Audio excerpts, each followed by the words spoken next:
Hello hi. So నా పేరు విజయ. So నేనేంటి కార్ వెహికల్ని నడుపుతున్నాను అనుకుంటున్నారా?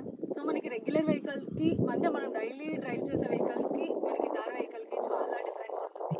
మనం డైలీ డ్రైవ్ చేసే వెహికల్స్ స్టీరింగ్ చాలా ఈజీగా ఉంటుంది, ఇది కొంచెం హార్డ్గా ఉంటుంది. బట్ నేను ఇంత హెవీ వెహికల్ని డ్రైవ్ చేయడానికి ఒకటే రీజన్ అండి, నాకు డ్రైవింగ్ స్కిల్స్ పర్ఫెక్ట్గా తెలుసు కాబట్టి ఈ వెహికల్ని నేను డ్రైవ్ చేస్తాను.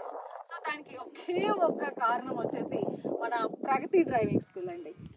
ప్రగతి డ్రైవింగ్ స్కూల్లో నేర్చుకోవడానికి ఒకటే రీజన్ అనమాట. సో నాకు ఏదైతే కావాలో నేను అది ప్రగతి డ్రైవింగ్ స్కూల్ వాళ్ళని అడిగాను. సో మేము అమ్మాయిలం, బేసిక్గా మాకు ఎక్కువ భయం ఉంటుంది డ్రైవ్ చేయడానికి. సో ఈ భయం పోవాలి, బాగా ఫ్రీ మైండ్ సెట్తో మేము డ్రైవ్ చేయాలి. సో ఈ కాన్సెప్ట్నే నేను వాళ్ళకి చెప్పాను. సో ఇది నా ఒరిజినల్ ఫీడ్బ్యాక్ అండి. అమ్మాయిలు డ్రైవ్ చేయడానికి చాలా భయపడతారు. సో ప్రగతి డ్రైవింగ్ స్కూల్ వాళ్ళ టెన్షన్ ఏది లేకుండా చాలా ఫ్రీ మైండ్ సెట్, అమ్మాయిలని భయపడాల్సిన అవసరం లేదు. ఎటువంటి ఆటోమేటిక్ కాదండి, గేర్ బండి ఎలా డ్రైవ్ చేయాలో చాలా ఈజీ మెథడ్తో నేర్పిస్తున్నారు. So I refer to Pragati driving school.